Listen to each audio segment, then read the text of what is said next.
I refer clients to people, or really what I recommend for a client, if they don't have the ability to create a webinar from scratch and they want advice, I would say don't hire somebody for $20,000 or $30,000, $40,000. Do it yourself. No one's going to care or do it better than you. Even if it takes you longer, you're going to put your love into it, and that's your thing. Like, you need to do that. If they have a skill, it's really easy. If they don't have a skill, I don't really know what my advice is. Because I see a lot of people out there creating businesses, selling stuff that they're really not qualified to, and I think it is kind of a problem. But at the same time, it's America, or it's the world, whatever you want to call it, and I think everyone has the right to sell anything they want.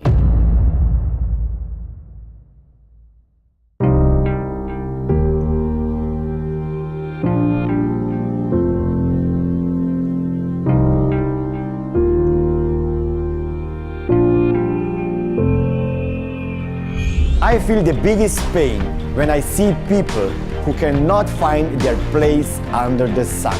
Unmotivated, sad, and desperate people. Business owners, entrepreneurs suffering from burnout, stress, and boredom, and no time for their family. My biggest goal is to help them realize that this world provides enough opportunities for everybody.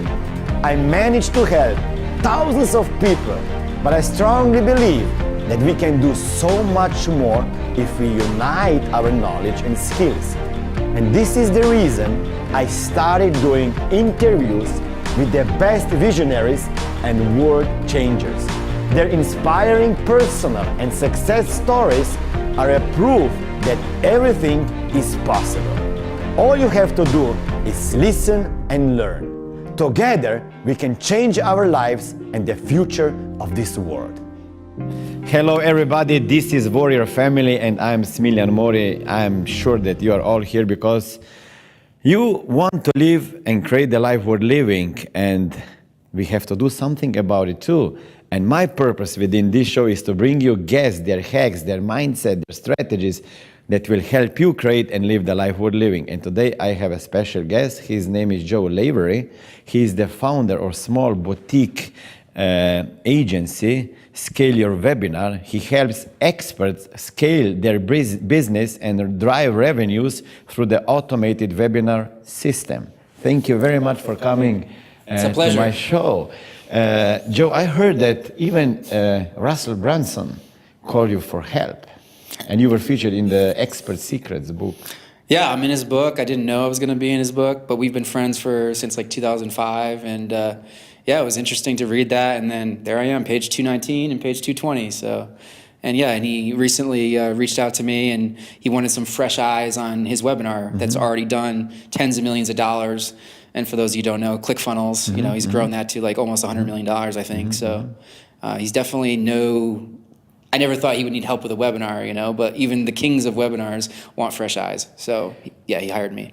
How did you get into this webinar business?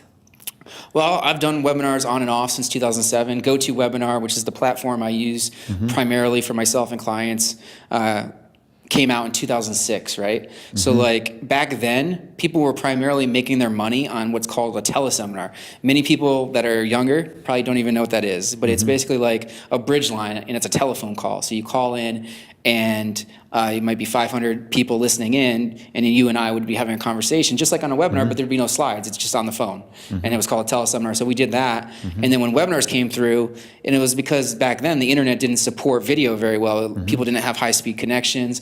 And then finally GoToWebinar came out in 2016, or not 2006, I mean. And that was like a really big day. And so in 2007 is when I kind of did my first one. In the very first webinar we ever did, I did it with a partner, and it was like $70,000 in 70? Yeah, back then it was in 2007. 2007, 70,000. We didn't know what we were doing. 70,000 in 90 minutes. We were cooked, What did you sell? I sold the person. It was a JV webinar, meaning that I was promoting someone. I had an email list, and I promoted the webinar as an affiliate with somebody that I was partnering with, and they had a product that was teaching people how to sell on the phone and close high-ticket sales, 2,000 or above, which is very common these days. Yes. But back then, there was very few courses on that, and his name was Matt Basak, and we did that webinar together, and he had a course called The Formula for $2,000, and yeah, we sold, I guess, whatever, 35 units, I guess would be the math on that. And I got half of it. And so that was like the first thing I ever did with webinars, 2007. We will talk more about business later. Sure. Let's talk about your childhood. You know, Okay. about childhood. Yeah.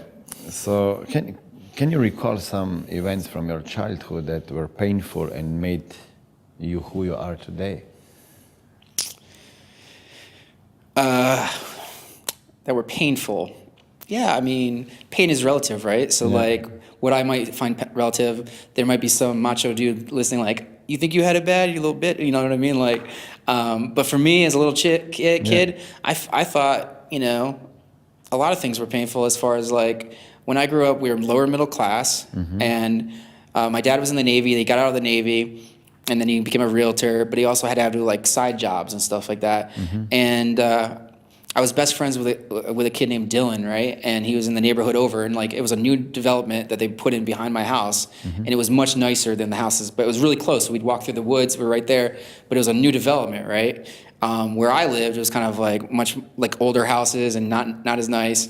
And I just felt like inferior. And so like he had everything, had a nice house. I used to enjoy going over there, talking to his mom. They had everything, you know, like we couldn't even order pizza. I'd ask my parents for pizza, and like sometimes we didn't have the money for it. So like I used to feel like I was, you know, like inferior. I was like, all these kids have other stuff. And so that was just kind of painful, like watching that, like, and I knew that I never wanted to like go without when I'm older. Like I knew I wanted to start a business or do something.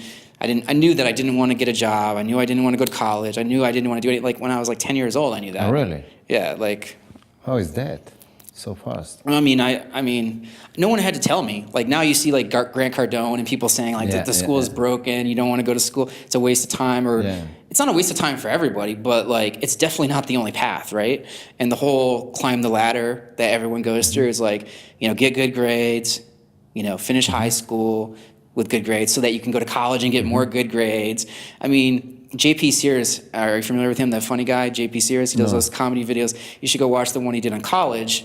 And he has a video where he's like, well, if I want to be successful and get a really good start to my career, I thought the best way to start would go 100 or 200,000 in debt. That'd be the smartest way to start.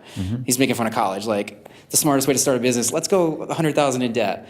So anyway, when I was very young, I saw my aunts and uncles like still paying back college debt and everything like that. And they're in their 40s and 50s.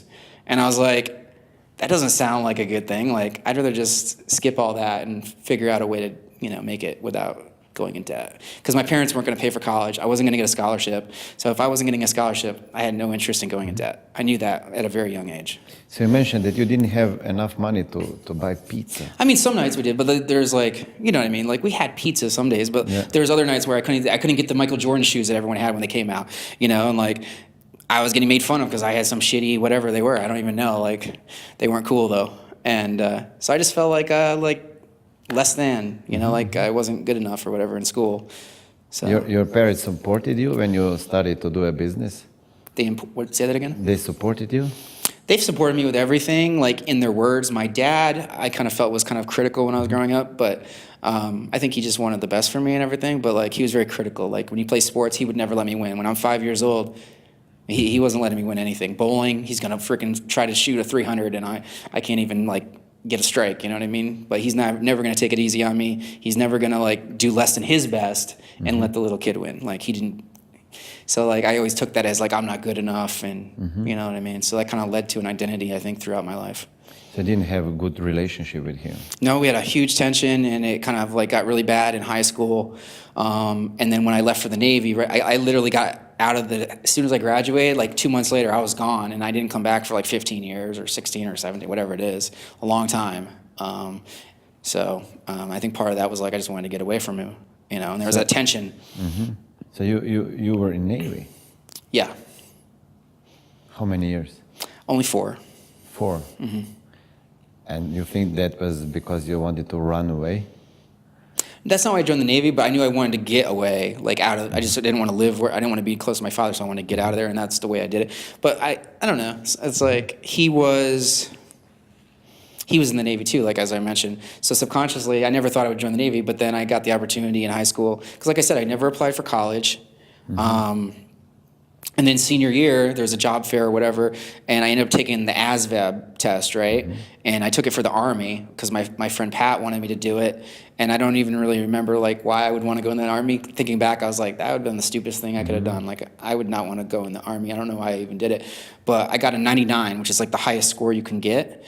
And then when I was in the recruiter's office, like talking about it, the Navy recruiter across the hall overheard, oh, you got a guy with a 99, which is very uncommon for Army people. Usually they get much lower scores, and they usually have to get them to retake it just so they can get in, because a lot of people score really low or whatever, I guess. That's what I heard anyway. And so it's very rare to get someone coming through with like a 90, 99. And so he was like, oh, you need to go in the nuclear power. He pulled me across the hall like when I was leaving and kind of like snuck me into his office. And he's like, dude, you need to join the nuclear program. And like, if you're that smart, like this is the best deal for you. You're going to get bonuses. You're going to get all these perks. It's 10 times better. You'll never have to go fight a war. You're never going to have to like, and so that kind of lured me in, you know, getting like, I think it was like $12,000 sign-on bonus and stuff like that. So yeah, I joined the Navy. Yeah, I have similar story. I didn't speak to my father since I was like, I don't know. I started to speak with him when I was 30, probably. Really? Yeah, I didn't speak.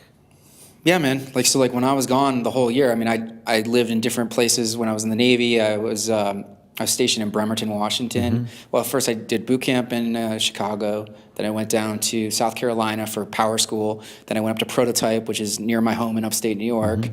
And then after that, I went out to Bremerton, Washington to be stationed on the submarine. I was on the USS Alaska 732 boat, which is a nuclear ballistic missile submarine. And after that, I moved to a bunch of different cities. I moved to Myrtle Beach. Then I moved back to New York for like a year. Then I went to Atlanta for 4 years. Then I went to Florida for 3 or 4 years. So I kind of lived all over. So right now you live in? Upstate New York. I moved back to my hometown, And so like the whole time I was gone, 15, 17 years or whatever it is, this is like what kind of used to like hurt my feelings. Like I was like, I just thought my dad didn't give a fuck about me, you know, because he called me twice in 15 years. Wow. Like he never called me. So I know that's not normal. I talk to a lot of people and they're like, really? Are you kidding me? So. How did you get over this? When I moved back. Maybe you didn't. I never was over until I moved back. He had, in 2015, I came back to New York for the first time. I mean, I would visit like for Christmas. That was pretty much it. I'd come every year for Christmas. But other than that, I actually moved back, right? And it was because he was having a quadruple bypass surgery. I think it was like April. It was like right before his birthday. His birthday is on tax day, April 15. And it was like a couple days before his birthday, he was having this big surgery. And I was like worried. And so I came home. And, you know, if you go to my Facebook profile and you scroll back up, you'll see the post where I made it in the operating room right before he went in. So that kind of led to me staying up in New York and us creating a relationship again. And like now I feel like it's 100% healed and we're like good friends and like he's got my back and we talk all the time. I help him with his real estate, with digital marketing and stuff. And it feels great because I feel like that was really a messed up kind of thing, like hanging over me emotionally that messed up a lot of relationships, and I feel like I'm talking a lot. No, that's interview. Yeah. Okay, let's talk about the business. What was the first business you started? I don't know. A lot of the stuff I did, I felt like was more like they weren't really businesses per se, like an entrepreneur. They're more like money-making schemes or like affiliate marketing and stuff like that. So the first thing I ever did to make money is I bought a course. Well, I bought a bunch of courses, right? Everyone starts out like, oh, what's this? Get this course. I'm going to be rich overnight. You know, you get all excited. You read those sales letters. You click the buy button. You get this high and all this kind of stuff. I don't know if you've ever gone through that, but like this was back in like 2003. So I'm in the Navy still, and I'm like, I don't want to stay in this 12-hour days on the submarine. Like it's exhausting. And so I'd come home and be like, how else can I make money? So I'd just like literally type in, and this was before Google, so it was like Alta Vista. Yeah. So I type in Alta Vista, like, you know, how to make money online, you know, and stuff like that. And then I would read an article that said, oh, autoresponder. I was like, what the hell is an autoresponder? And then I would go back, and then eventually Google came out, and then I was using Google, and people were like, oh, it's the smart search engine. And I was like, oh, that's cool. And it was way more accurate, like, and I loved it. As soon as it came out, I was like, this is so much better than Alta Vista. Goodbye. And that was the very beginning of like, you know, Google, which is kind of crazy. But anyway, so I was just like searching for ways to make money, and I ended up buying a course, and it sold like private, or not private label, but resale rights to this product. And all I did is I just took the sales letter that they gave me. Back then there was no WordPress, there was no ClickFunnels, there was no page builders. It was like just HTML files, and you had to like figure out FTP and like all this kind of stuff. And so I had to figure all that stuff out, do it yourself, and like so it's just a matter of I don't know it. So FIO, and that's like I teach my clients all that. There's some not just clients, but like when I used to sell courses, it's like FIO, figure it out. You know what I mean? And that's a skill that's missing from so many people. It shocks me. They'll ask you like in a coaching program to answer some basic question, and I'm like, I have no idea. Hold on one second, and then I Google it, and then I give them the answer. Because they won't take their own initiative just to frickin' FIO, you know what I mean? What was I saying? Oh, so then I bought this course, right? Yeah. And it was a resale rights product, and I just placed an ad, and there was these things back then that I'm just remembering this word because this is not a word I use anymore, but it's called an e-zine. Are you familiar with that? E-zine, yeah. An e-zine. It's like an email newsletter. They call it an e-zine. I don't even know what zine stands for, but I don't know, electronic something. Yeah. Like a magazine, I think, an electronic magazine, so an e-zine. And so it's just like an email newsletter. And I just did an advertising. I think it was like $600 to place like a little ad in this big email newsletter that went out to like probably 100,000 people. And that's it. And then I did that, and I drove them to this sales letter that I had gotten from the product, and then linked it to a PayPal account, and the product was like $597. And I spent $600, and I made 3 sales. Within that first week of the ad going out. And so that was like $1,800, so like doubled my money or tripled my money or whatever. So that was the very first thing I ever did. It wasn't really a business though, you know what I mean? But I was building an email list, and then I would start to promote affiliate offers like on ClickBank. And then many, many, many years later, it became like Warrior Plus and JV Zoo and different networks like that. So that's basically what I did for a long time in the beginning, was just kind of promoting affiliate offers. And then I would also be helping people with their marketing and launches and stuff like that. How Russell found out about you? That's an interesting story. So Russell, this is way back. I don't know the exact year. I'm thinking 2004. I was on a call. I was working with a company. This is how I got my start. So when I got out of the Navy, this is 2003, moved to Myrtle Beach, and I was living with my friend Pat, and I saw this opportunity on one of the email lists. Somehow I came across this for Nitro Marketing. It's a company that was owned by 2 guys named Kevin Wilkie and Matt Gill. Not sure if you know them, but they're pretty big, and they're pretty big hitters back then. And they worked with they were kind of like the number 2 behind like Corey Rudel or whatever for Internet Marketing Center, which are names that like if you're freaking back in the day you would know. But I was working with them as a project manager, so I applied and I got a job as a project manager, and then I helped do a launch. And as part of that launch, I ended up getting on the phone with Joe Vitale and Mark Joyner and a couple other people. I think Kevin Wilkie and Matt were on the call too. And Mark Joyner, who's like a best-selling author. You know who Mark Joyner is? Yeah. Okay, so best-selling author Mark Joyner. He's been one of my mentors over the years for sure, but he was mentoring Russell Brunson. And on that call, he was like, dude, guys, I've been working with this kid. He's brand new. He's like, he's wrestling in college or whatever. He's really young, but I can see something in this kid, and he's gonna go big places, guys. You need to keep your eye on this guy. That was in like 2004. And that's the first time I ever heard of him. A year later, 2005, I did one of my first info products, and it was called The Insider Secrets to Back-End Marketing. And so I interviewed a bunch of people, and Russell Brunson was one of the people I invited into that, and he said yes. And so I interviewed him and did like a 2-hour interview with him on how he made money on the back end, which is like, you sell people, like you sell them on one product, which would be the front end product, and then anything you sell after that is considered your back end. So it was like how to make more money from all of your buyers, like, and sell them more stuff. And that was what the whole course was about. And I interviewed some gurus or whatever you want to call it at the time, and he was one of them. So that was at 2005, and we've been friends ever since. So, what are some of the common challenges that experts face when they turn to you for help? You mean why do they turn to me? Yeah. So like they have a webinar and it's not converting, or they're just posting on social media with no strategy, and they need a webinar and they don't know what to do. But often it's like, they have a webinar and it's kind of doing okay, but they're kind of like breaking even or losing a little money on paid ads, usually like Facebook or something like that. And they know that they're like a couple tweaks away, and they just know that they're not doing everything they could, and they don't know how to do it, right? So like they're getting stuck in tech hell. They're non-technical, and a lot of people will tell you, right, like the tech doesn't matter, just focus on the offer, focus on the marketing and all that. But it's totally wrong because you need both. Like if you have a bad tech stack, meaning the actual tools and resources and software that run everything, then you're gonna have really subpar results. And you know, just by changing your technology stack and actually getting integrations done properly, and making sure it all works like it should work, not like somebody that doesn't know what they're doing would set it up, which is like most people, can make a huge difference. Like just using the right tool sets and knowing how to get the most out of them. And then also being able to combine multiple of them together to get better results. So what tools do you use? The main tool I use is GoToWebinar for all the webinars. We do live webinars, but we also, I can circle back to this in a little bit, but we actually use it as an automated webinar platform actually, which is really cool. How you do that? Okay, we'll go there now. So like my friend, his name's Winter, and he has this platform, and he's been building it for like a year.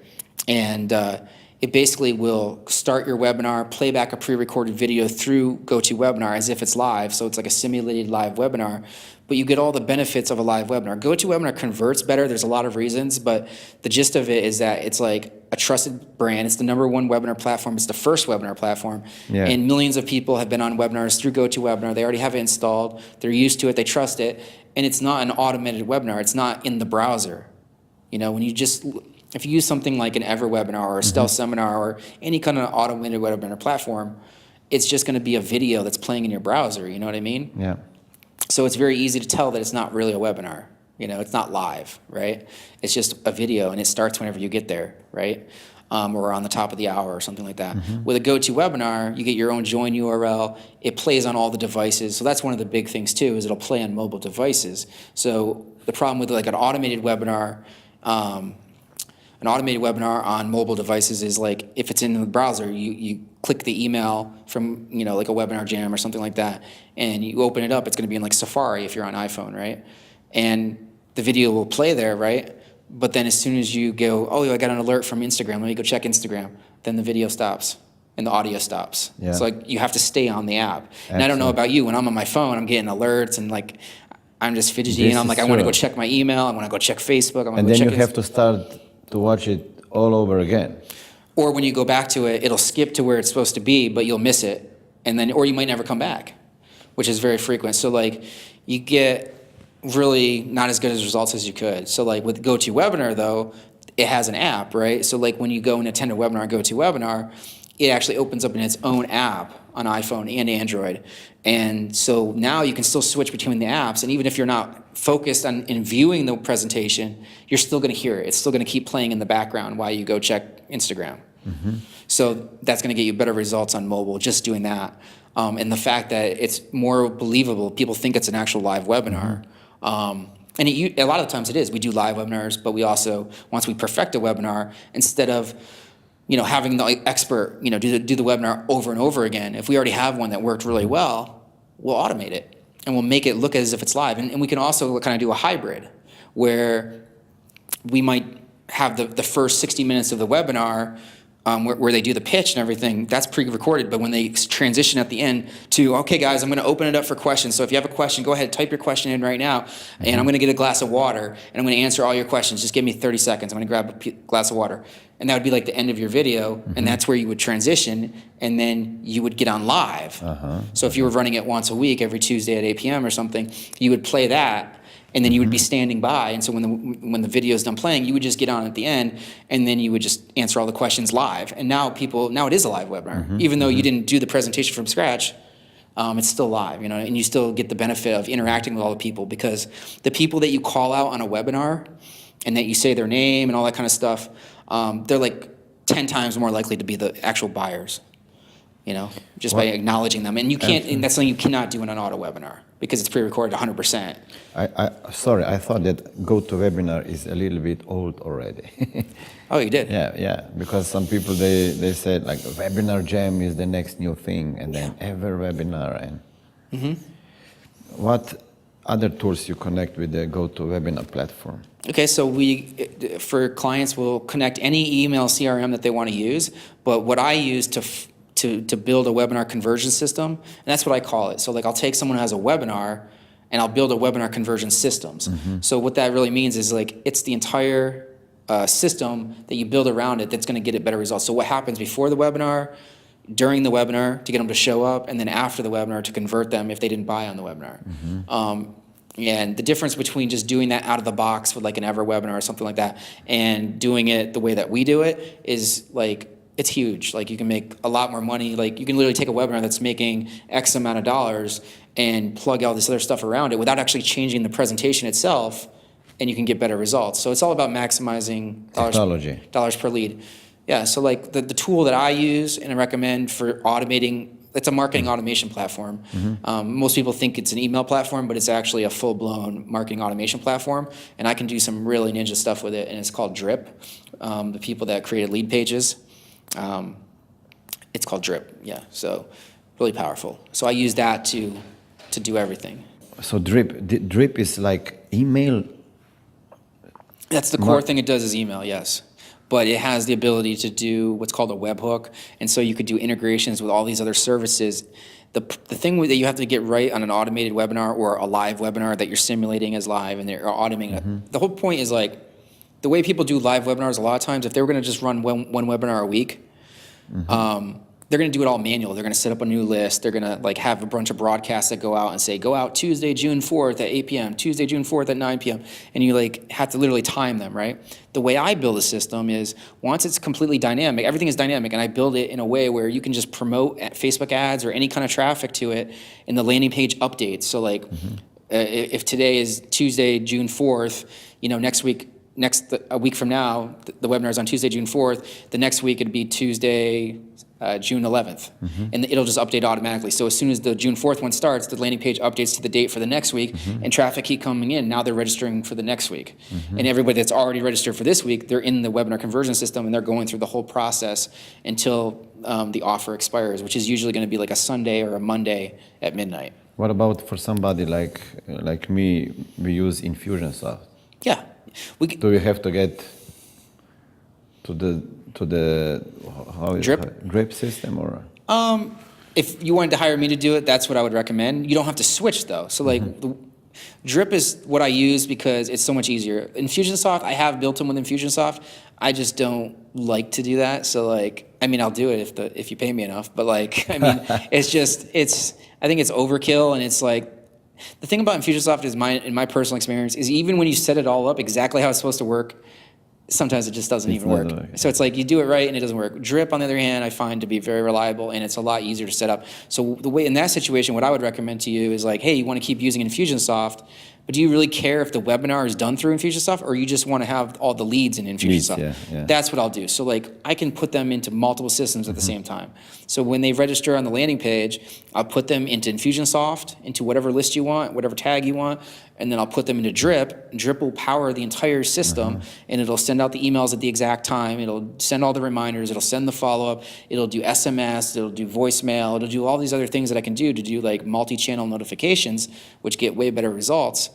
And then you'll have the people in Infusionsoft, but the actual webinar process, all the reminders will be run through Drip.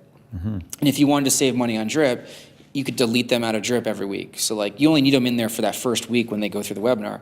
But if you wanted to save money so you don't have to keep, because as you get more context in there, the price keeps going up, and it can get expensive, if you have, tens of thousands of people keep going in there, and you know what I mean? But if you're just doing like under 5,000 every week, your cost is going to be really reasonable, and then you could delete them and just use Infusionsoft to broadcast them after. What do you use for landing pages? ClickFunnels mostly, or something. I can do custom too if I need to make it faster or whatever.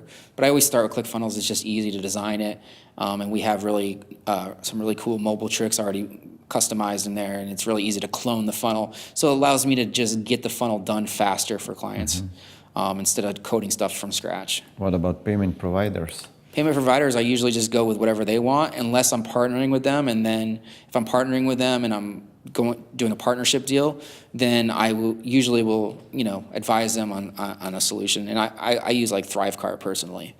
It's a really good platform from my buddy Josh Bartlett. What does it mean, partnership? because some people maybe they don't have enough money to pay you upfront. So that's what I'm saying. A partnership is like, so like it's a pay for performance. So like you would pay me like a percentage of revenue after it comes in, or percentage of profit, depending on how we did the deal and structured it. And in those cases, sometimes there would be like a small setup fee, but depending on your assets and your resources and how the deal was and what we negotiated, sometimes there's not even a fee at all, and I'll just do it completely for free until the money comes in and then you pay me. And with ThriveCart, it's really cool. So like if we were doing a deal, we can have ThriveCart set up. So like if it was your product, you're 100%, and you wanted to pay me out, just as an example, 25% of every sale that came in, that would be my fee for doing everything, optimizing, managing it. You can have it set up to split pay, so that as soon as the money comes in, I get my 25% automatically put to my PayPal account, and then it can go into your Stripe or your PayPal. So you can do credit card on the order form or PayPal, but then it pays me out. That way you don't have to consolidate and pay me on a weekly. I don't have to hunt you down or anything and say, hey, where's my money? So it just makes it easier, less accounting too. So what are the price points that you sell, either with application or without application, directly from the webinar? the most common price point across the board is going to be $997. $997. Yeah, $1,000 basically. Like that's the most common You price can point. close directly on the webinar, $997. Yeah, exactly. Yeah, that's very, very common. No Everyone does need it. for the follow-up call or strategy call. Well, you can still follow up, and we do recommend doing that. And we have Follow-up, yes, but strategy call before you close? no strategy call, not for that price point. What you do is like if people have questions on the webinar that aren't answered, you'd follow up with the hottest leads. So that's the good thing about GoToWebinar, right? Is you get a much higher consumption rate, meaning the people that will actually watch your webinar all the way to the end and make it to the link drop. When I was promoting a webinar last year, we were using every webinar for a period of time, and like very few people were even making it to the link drop on mobile, but then on GoToWebinar, we were having people stick there for 2 hours and they were buying off GoToWebinar, but we weren't making any sales at all through EverWebinar. Now, I know that's not the case. EverWebinar is still a good platform for auto webinars, and there's people that have made millions of dollars with it, but in all my experience in testing, the process that we do with GoToWebinar works a lot better. So I think I answered your question. Yeah, what is the conversion rate for the 997 average? It depends from the program. That can be, it could be as low as 2 or 3% for some people. What is successful already? It depends on what your definition of success is, right? If you're doing cold traffic on Facebook, if you're doing 10%, you're killing it on a webinar, assuming you're getting a good show up rate. You know what I mean? What is the average industry show up rate? I don't even know what that is. There's no way to really tell. There's so many 20%. webinars, so many types of products. But Russell Brunson, he shoots for 10%, and you often see people doing 12, 15, 20%. I have a client that is doing 10 to 20% consistently at 997 off cold traffic. But if you're doing it off endorsed traffic, you can get. Obviously, it's usually going to be like double, if someone from like an email list promotes it, because it's a way different type of. Because they trust him. Right. Yeah. There's a trust being, a halo effect from whoever is recommending the webinar from their community or whatever. So. Do you like to travel? Yeah, I do, but I don't do it. Haven't done nearly enough of it. Have you been to Europe? I've been to the UK twice, and I've been to Madrid once. You have to come to Slovenia and Croatia. Yeah. Balkan region. Gonna show me a good time there? Absolutely. Okay, sounds good. Tell me, please, like young people, they want to start a business. Do you have any advice for them? Do they want to start in the information niche? Yeah, it's tough, man. Like somebody like how young? 25 plus. 25 plus. Okay, so if they have a skill, it's really easy. If they don't have a skill, I don't really know what my advice is. Like, because I see a lot of people out there creating businesses, selling stuff that they're really not qualified to, and I think it is kind of a problem. But at the same time, like, it's America or it's the world, whatever you want to call it. And I think, and everyone has the right to sell anything that they want, But like, I can look at it and say, look, you just started, you don't even know what digital marketing is, you didn't know what it was a month ago, and now you're creating a course on how to do a digital agency, right? You see that all the time. So you get all these people doing these courses. It's so easy to create a course, right? And so people come in, they go, oh, I can make money selling courses. And like, oh, let me just throw some shit together, right? And, you know, whatever. I mean, you can do that, but I wouldn't recommend it. But at the same time, it's like, you know, I don't know what it's like to be a millennial and like need money or whatever. Like, it's, you know, if I saw a way to do that and like let's just fucking do it. Like, and that's what a lot of people in this thing. The problem with the marketing, I don't know if you've experienced this, but I feel like this business has a lot of sociopaths in it. But I don't know if they start that way. I feel like they gradually get seduced into becoming one. You think so? Not everybody, but like there's a high percentage compared to like regular society, I feel like. How do you find clients? Or they come to you? Mostly referrals. Huh? I don't even have my own webinar, which is crazy, right? Like, Yeah, that's what I wanted to ask you. Yeah, it's like, do you have your own webinar? No, that's the thing is like I help other people with their stuff, and I don't build webinars. Like I'm not the PowerPoint, the sales pitch guy. Like we're here at this event. We just went to an awesome event with somebody who's a true master of that, right? And like, I think maybe a year from now, maybe I'll be that guy, but I'm definitely not that guy now. Like I refer clients to people, or really what I recommend for a client, if they don't have the ability to create a webinar from scratch and they want advice, I would say don't hire somebody for $20,000 or $30,000, $40,000. Do it yourself. No one's going to care or do it better than you. Even if it takes you longer, you're going to put your love into it, and that's your thing. Like you need to do that. You need to put your love into it. What I recommend is just start with Russell Brunson. He has the thing called the perfect webinar script. Yeah. There's so many people that have just made so much money just with that script. It's the best place to start, I think, for somebody from ground zero. So to answer your question about like advice for 25-year-olds or millennials that want to start a business, if you have a skill, then yeah, I would do a webinar and I would start create an offer, but I wouldn't create the course first. You know, as long as you're confident in delivering it, I would create the perfect webinar that you possibly could, the perfect offer, and you create the offer first, and you come up with the offer that's just like, that makes you like, that your Greek glands are going and like you're salivating like, oh yeah, I want to buy that. Like, and then you figure out how can I deliver this? And then you go and maybe you have to partner with somebody and license a piece of software to throw in as a bonus. Or maybe you have to find someone else that knows how to do this and have them do a module. But you start with the offer first. You don't create a product and go, here's what I want to teach, blah, blah, blah, thing, and hopefully they'll buy it. Like you want to reverse engineer something and create the offer that, you know, this is an offer. And then you want to do whatever it takes to create that and deliver it. And then you create the webinar based off that, like in reverse. That's a great piece of advice. Yeah, So you don't invest into creating a product before you sell it. Right, exactly. You can create it after you sell it. So you create the best offer you can, you outline it, you think about component 1, component 2, component 3, here's the bonus, an hour of my time, like we talked about today, you know, or, you know, a VIP ticket to my event, whatever those bonuses are, and you create like a slide deck, or the stack is what Russell calls it. Yeah. You just create the best thing you can, and then you test it, right, on a webinar. And if you get sales and it starts converting, then you go and start creating the product. And you can actually sell it as a pilot program or a beta testing program, so that people know that it doesn't exist right now. Or you could, you know, just sell it and just have the first module done. And then once you get sales, then you create one module every week to stay ahead of them. What technology do you use for productivity? I'd be lying if I said I was found out about Marco Polo yesterday. Yeah, I found out about it the day before you. Yeah. So I really don't know how that is productive, but my friend Chad that you interviewed recently, Chad Nicely, I know that he thinks it's very productive. So I'm excited to start using it. I've only used it socially a couple times here. But basically it's like Voxer, which I'm very familiar with Voxer, which is like a walkie-talkie. But it can kind of get out of control because a lot of people use it to give it to their clients and stuff so that they can contact them, but without having to give them your phone number, so they're not like blowing up your phone or whatever. And you can take your time to answer. But I don't know, the videos, it's like video for that, right? For productivity, like I'm not going to tell you I'm the most productive guy. Like I'm sure there's people with way better tips, but what I do, a couple of things I do is I use Trello, right? And then I use, which is like basically for project management. I guess it's project management. It's more like for me, just like getting me, it's like a to-do list for me, honestly, but a visual one where I can drag and drop.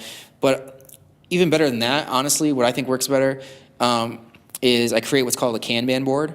Are you familiar with that?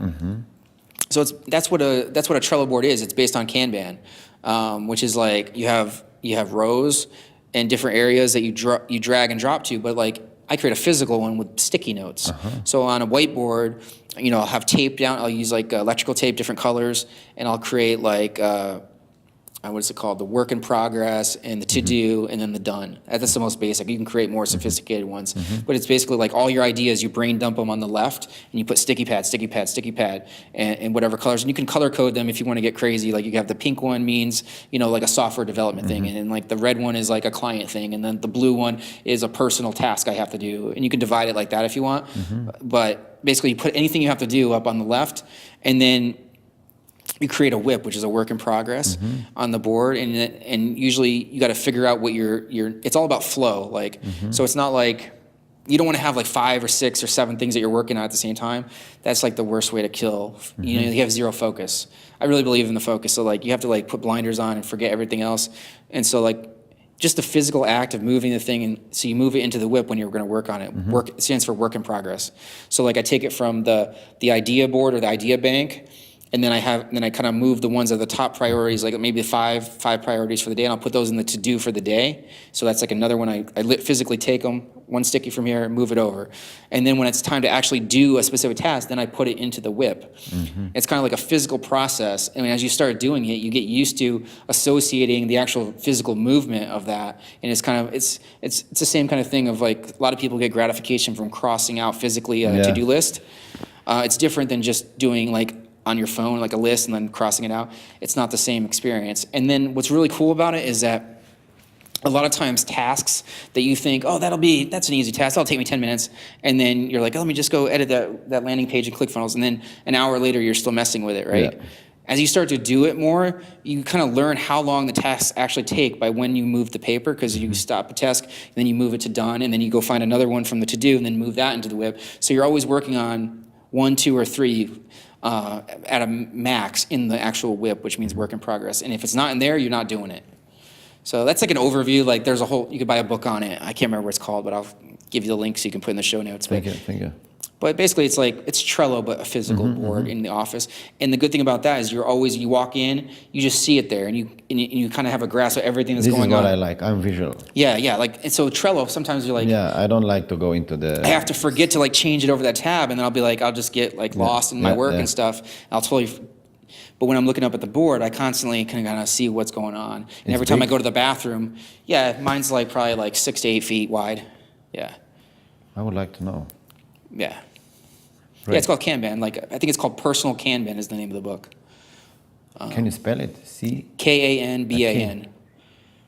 Kanban board. So Personal Kanban is the name of the book. Great, thank you. Yeah, sure. I have last question. This is it? Okay, cool. Yeah. This is easy. Yeah, you said not too long. You can do as long as you want. But, last question is, I call it the power message.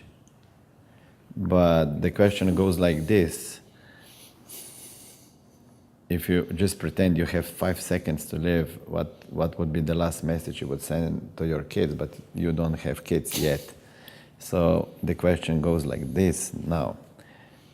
Just pretend your father has only 5 seconds to live. What message would you like to receive from him that would you remember till the rest of your life?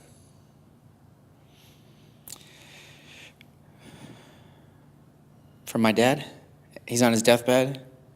What do I want to hear him say? To you.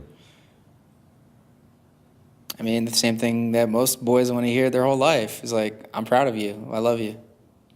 Wow, thank you. I'm proud of you too for what you achieved so far. I'm proud of you guys. Watch our Warrior Family show, and I will see you in the next episode. Thank you very much. Thanks a lot. I appreciate it. Thank you.